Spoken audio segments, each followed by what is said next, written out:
Saluditos familias, ¿cómo están? Bienvenidos nuevamente a mi canal acá en YouTube de Tati Sergi Fotografía. Estamos en octubre y es el mes de la sensibilización contra el cáncer de mama y tengo un invitado muy especial que es el doctor Sebastián Quintero. ¿Qué mi Tati? ¿Cómo estás? Muy bien, gracias por aceptar esta invitación. Quiero contarles un poco acerca de Sebastián. Él es cirujano, mastólogo, oncólogo y además de eso es presidente fundador de la Fundación Salud Querida. Entonces, pues quería aprovechar para invitarlo. Es una persona a la cual admiro y estimo muchísimo por la labor que lleva haciendo hace mucho tiempo, igual que su papá, También. que es una eminencia en este país en el tema. Y yo quería aprovechar que él nos acompañara y nos hablara un poco acerca de los mitos y verdades que hay alrededor del cáncer de mama, que si es detectado a tiempo, puede ser curable. Totalmente. Entonces, Tati, pues sí, fíjate que probablemente el cáncer de seno es el más mediático de todos. Y hay muchas campañas y el mes dedicado a él, el rosa y no todas las cosas. Pero es increíble la desinformación que hay detrás de esto. E Internet, así como nos ha ayudado para difundir nuestro mensaje de prevención y detección temprana, también ha sido una cosa muy dura toda la parte de desinformación que está generando, la cantidad de mitos que hay alrededor y obviamente el temor que existe detrás de todo eso. Y obviamente juegan además con el temor de las pacientes, muchos de ellos, para buscar algún beneficio desde el punto de vista comercial o otras cosas. Sí. Además, esta semana me escribía una paciente que operé, no vive aquí, no vive en Colombia, y llamó a decirme que, doctor, usted me está matando. Pues digo, ¿cómo así? Venga, ¿cómo así? Venga, pues, cuéntame bien. No, doctor, es que mire este video. Y me mandó un video donde hablaban pestes de la mamografía, pero cuando digo pestes, yo decía, y al final decían, mejor hágase la termografía, es un método menos invasivo. Obviamente uno sabe que hay un trasfondo económico que quieren posicionar, claro. Además un tipo de estudio que no tiene evidencia científica alguna, que si supiéramos que hoy en día existe algo mejor que la mamografía, probablemente se lo estaríamos haciendo a todas las mujeres. Y más que eso, el peso científico que ha demostrado la utilidad de la mamografía. Entonces, obviamente, una paciente con cáncer me dice, yo no me vuelvo a hacer una mamografía en la vida porque usted me está condenando a tener otro cáncer. Y yo, venga, ¿cómo así? Venga, explíqueme bien eso. Sí. Es decir, no, es que la radiación de eso produce cáncer. Y yo no. Primero, que esa es una de las desventajas que tiene el Internet hoy en día, es el exceso de información y información errónea. La mayoría de ellas es basura. Entonces uno tiene que ser muy juicioso y también ser muy crítico de dónde se recibe la información. Siempre toda información antes de creerla, además, cotejen esa información con su médico, a ver si tiene algo de cierto o si realmente no tiene.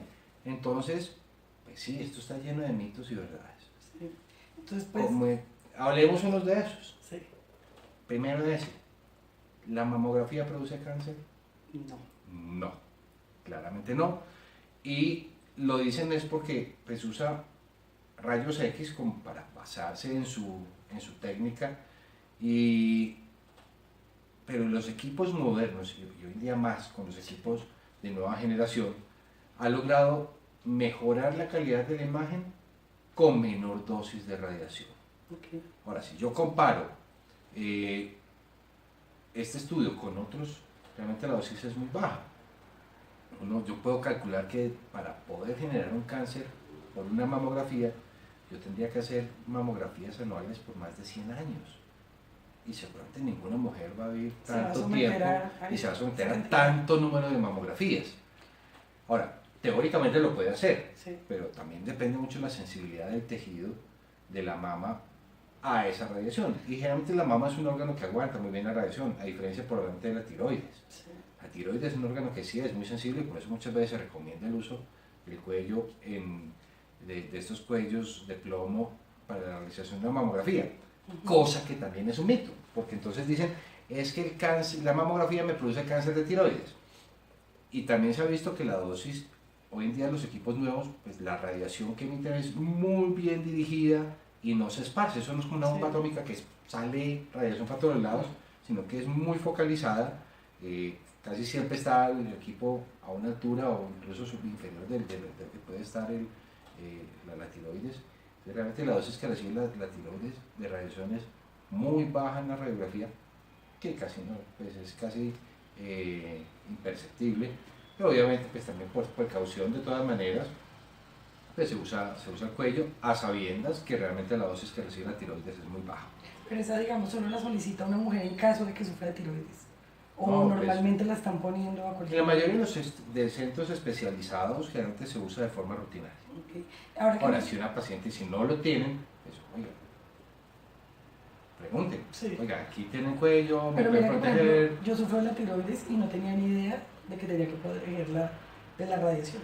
Entonces, ese es un tip importante. Platico. Sí. Ahora que mencionas la mamografía, digamos que esta es la recomendable para mujeres de 40 años en adelante y la ecografía a mujeres menores de 40 años. Eso tiene tanto de ancho como de largo. Siempre, generalmente, pues el estudio de recomendación en mujeres jóvenes, el estudio de elección para iniciar pues, toda la parte del proceso de diagnóstico, si es con ecografía. Okay. Y la mamografía, hay un consenso universal en hacerlo después de los 50. Ahora, entre los 40 y los 50 hay mucha discusión, incluso en el gremio médico, si sobre empezar en los 50 o a los 40. Yo personalmente procuro que se empiece la mamografía a los 40 años anualmente por el resto de la vida. ¿Por qué? Disculpame, Sebas. ¿Por qué a esa edad ¿Por no qué antes? 40? Sí. Eso tiene que ver mucho con la técnica y con la parte anatómica. La mama es básicamente una combinación entre la glándula mamaria y tejido graso. Y ahí entra un concepto importante que se llama la densidad mamaria, y es cómo se ve un seno en una mamografía. El tejido mamario se ve blanco y la grasa se ve oscura. Entonces, un seno joven de una mujer es un seno muy denso y probablemente se ve todo blanco, diferente al seno de una abuelita de 70, 80 años, donde probablemente casi el seno, la glándula se ha perdido y se reemplaza por tejido graso, y uno ve, es una mamografía más oscura, más negra, con algunas cositas de tejido mamario. Ese concepto de densidad hace que probablemente entre los 40 o 50 años uno debería tener una densidad, es cuando empieza a convertirse ese cambio entre reemplazarse la glándula mamaria por tejido graso. Porque una mamografía sobre un seno denso es muy difícil de interpretar, se pueden esconder cosas, y algunas personas dicen que el rendimiento diagnóstico en ese grupo de edad probablemente no es el mejor. Ahora, eso es cierto hasta cierto punto, en el sentido que sí es cierto que la mama densa es más difícil de valorar, pero muchos de esos estudios se hicieron hace muchísimos años, cuando todavía no existían los equipos que hoy en día se usan, que la tecnología es diferente, y donde precisamente la tecnología lo que ha mejorado es el diagnóstico sobre los tejidos mamarios densos. Entonces, si hoy en día repitiéramos esos estudios, seguramente mostraría una utilidad muy grande en ese grupo de edad. Ahora, hay otra parte importante, y es la epidemiología en nuestro país. Probablemente en un país como los escandinavos o otras cosas, donde la mayoría de los casos sí se presentan después de los 50 y el índice de cáncer en mujeres jóvenes no es tan alto, probablemente uno lo pueda asumir así. Pero Colombia es un país donde 1 de cada 3 casos es diagnosticado en mujeres jóvenes, antes de los 50. Eso leí que, o sea, tenemos 13.380 casos nuevos por año. Y de esos fallecen, estaba mirando, 3.702 mujeres. Y eso es una actualización muy reciente.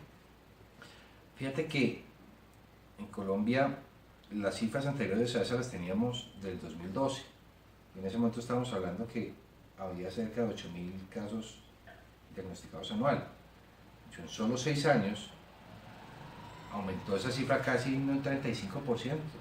¿Y tú de pronto? Eso es una cifra altísima para nosotros, sí. Desde ¿A qué se debe eso? Eso es multifactorial, uno no puede atribuirle todo eso a una causa única, y cada una de esas empieza a poner su granito de arena. Pero la principal de ellas probablemente el envejecimiento de nuestra población. Y de pronto tiene que ver también con que no teníamos esas cifras antes porque no había tanta conciencia de las mujeres hacerse el examen? No, digamos que estas son cifras en cierta forma ajustadas a lo que nosotros vemos en nuestra clínica, y es que simplemente sí, hay más diagnósticos, cada vez vemos más y que la incidencia va creciendo. Sí. Pero para terminar de decirte lo que decíamos ahorita, Colombia es un país donde la expectativa de vida de la mujer pasó de ser de 58 años hace unos 20, 25 años a los 75 años que estamos viendo hoy en día promedio en nuestra mujer colombiana. Sí. Pues en la forma que ha envejecido la población, es lógico esperar las poblaciones propias de la tercera edad, y por ende el cáncer es una de ellas, y en ese orden de ideas pues estamos viendo más cáncer en ese grupo de personas. Sí. Yo quería preguntarte, ¿en qué momento se sugiere o en qué momento se da ese diagnóstico? O sea, que sea temprano. ¿Todo es gracias al autoexamen, al hacerse chequeo frecuentemente? Creo que parte de eso, Tati, es precisamente el cambio de contexto que le queremos dar hoy en día a toda esta parte del diagnóstico temprano. Históricamente, y en todas las campañas, y en eso creo que el gremio médico ha tenido mucho que ver, y es que antiguamente todas las campañas iban dirigidas al autoexamen, más autoexamen, si no se camina entonces le va a dar cáncer, y si no pues va a ser muy tarde. Y nosotros sabemos y somos conscientes que el autoexamen como herramienta de diagnóstico temprano no es la más efectiva. Porque una mujer, para que se toque una masa, pues ya tiene un tamaño suficiente para que ella misma pueda percibirlo. Sí. Probablemente el médico también la va a palpar, aunque sea un poco más pequeña, tiene los dedos mejor entrenados. Pero también vemos, y lo ideal es que ningún cáncer fuera diagnosticado cuando es palpable o alguna cosa. La idea de un cáncer es que se detecte cuando es totalmente asintomático. Sí. Y para eso es pues necesario las ayudas diagnósticas. Por eso para nosotros la mejor herramienta hoy por hoy para hacer un diagnóstico temprano es precisamente la mamografía, complementándola con la ecografía. Eso todos los mitos, sí, que la ecografía es mejor que la mamografía, eso es falso.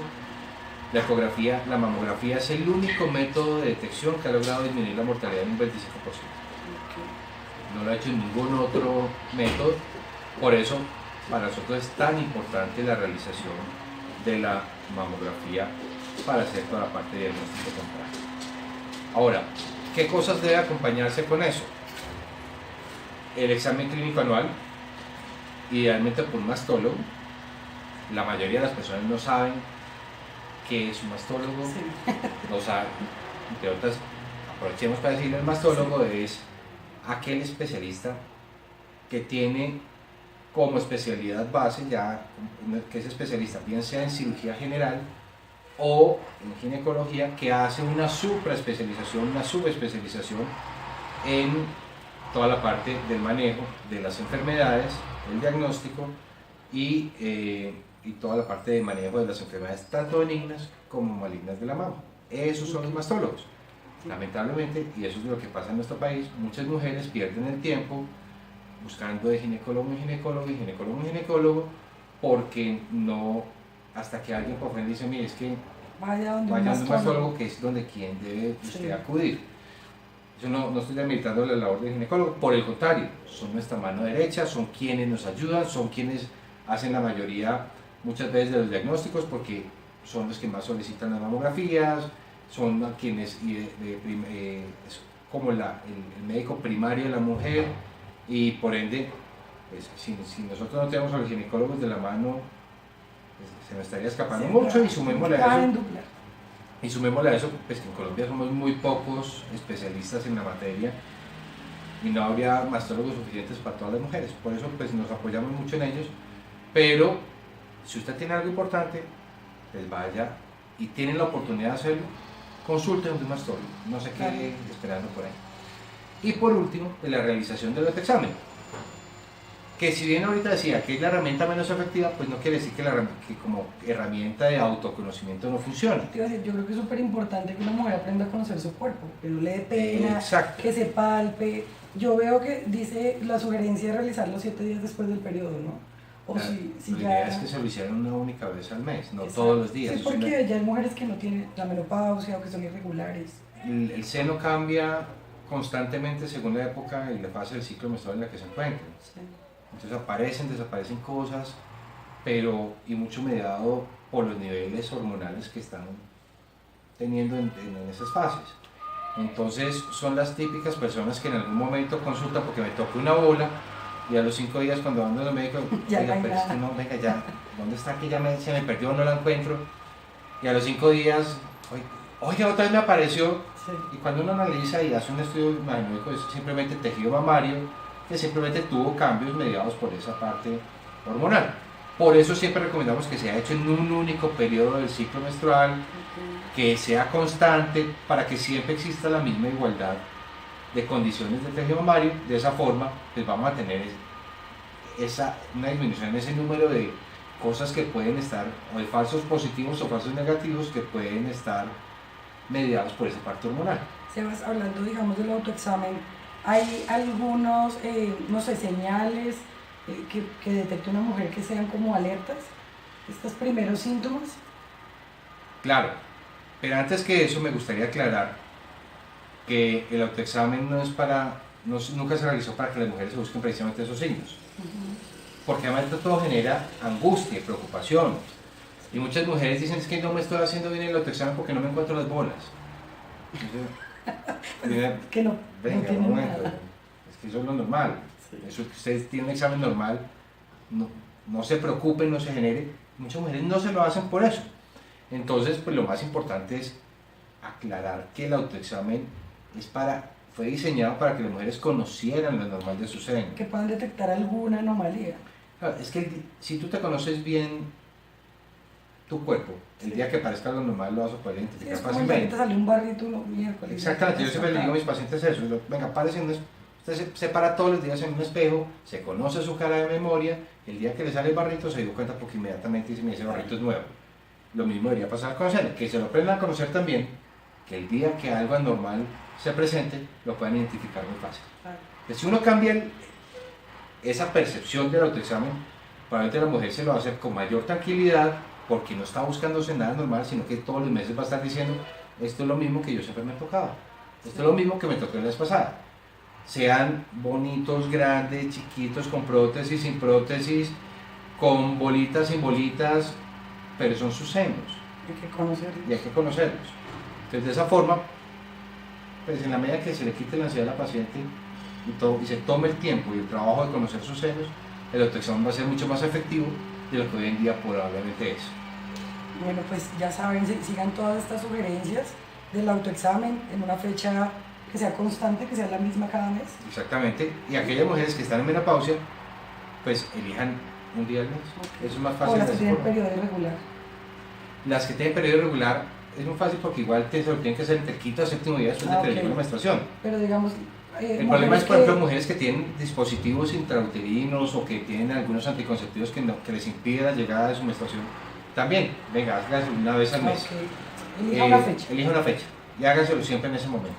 Sebas, no sé si nos hace falta de pronto algo, bueno, algo más corto. Después con más tiempo, si dejan preguntas acá, cuando Sebastián tenga tiempo, pues podemos hacérselas o le escriben. Pero bueno, terminemos de resolverlo. Empezamos con los mitos y no hablamos Sí, de ningún sí. mito. Entonces ven, el cáncer, El cáncer. eh, La mamografía no. la cáncer, me parece que el toque francés para el asunto. La leche, el consumo de leche no produce cáncer, el consumo de carnes rojas no produce cáncer, el consumo de azúcar no produce cáncer. El uso de desodorantes no produce cáncer, por favor, sean aseados, úsenlo. El uso de brasieres con varilla no produce cáncer. Dormir con brasier. Dormir con brasier no produce cáncer. Aún así recomendamos los brasieres sin varilla, pero para que no produzca dolor, no por otra causa. Okay. cosas que sí lo producen, la obesidad, y entre mayor sea el índice de masa corporal, entre más gordita sea, mayor aumenta el riesgo.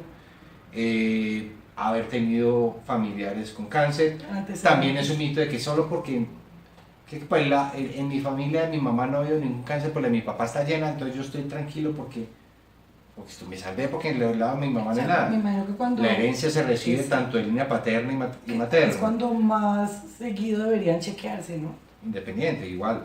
Hay cosas más que tienen mayor riesgo que el mismo antecedente familiar. Ahorita yo mencionaba la densidad mamaria. Tener un seno denso es de los principales riesgos para tener Explica un poco mejor lo del seno denso. Era lo que hablábamos, y no te lo repetimos. Okay. Es esa diferencia entre la cantidad de grasa y la cantidad de tejido mamario. Entonces, aquellas mamografías en las que uno ve un seno todo blanco es lo que nosotros llamamos un seno denso. Esas mujeres tienen mayor índice eventualmente de poder tener un cáncer de mama. Haber tenido algunos tipos de terapia de reemplazo hormonal, aquellas mujeres que llegan a su menopausia y que empiezan a tomar algunas hormonas, no todas, sí, pero algunos tipos eventualmente aumentan el riesgo, por eso hay que aconsejarse y asesorarse muy bien con su médico mastólogo. Haber tenido una primera menstruación a una edad muy temprana y cada vez lo más frecuente, niñas de 8, 9, 10 años, es uno de los factores de riesgo. Tener una menopausia a una edad muy tardía y cada vez también lo vemos más, mujeres que antes el promedio de llegada de menopausia en nuestro país era de 47 años, ya vemos hoy en día es frecuente 53, 54, 55 y cada vez vemos que se extiende más, esas mujeres también empiezan a tener. No haber tenido hijos, las mujeres nulíparas tienen mayor riesgo, por eso vemos a veces tanto cáncer en mujeres religiosas o mujeres de la comunidad LGTBI que deciden no tener hijos, y ve uno cómo aumentan los niveles de cáncer de forma importante en esos grupos que decidieron no tener hijos. Sí. Pues nada, yo creo que la información ha sido muy valiosa, les va a servir muchísimo a las personas que están viendo esta entrevista. Yo les voy a dar los datos de la fundación para que se informen, conozcan un poco más de lo que hace la fundación de Sebastián. Y pues nada, Sebas, muchas gracias por toda esta información, nuevamente digo, tan valiosa. A ti, Tati, nuevamente por tenerme en cuenta. Aprovechar que, voy a decir, octubre es el mes del cáncer de seno, pero esto no debería ser de octubre, esto debería ser de todos los meses. Y todos los meses uno está repitiendo exactamente lo mismo, porque el cáncer está en enero, en febrero, diciembre. Pues nada, nos vemos en otro videito.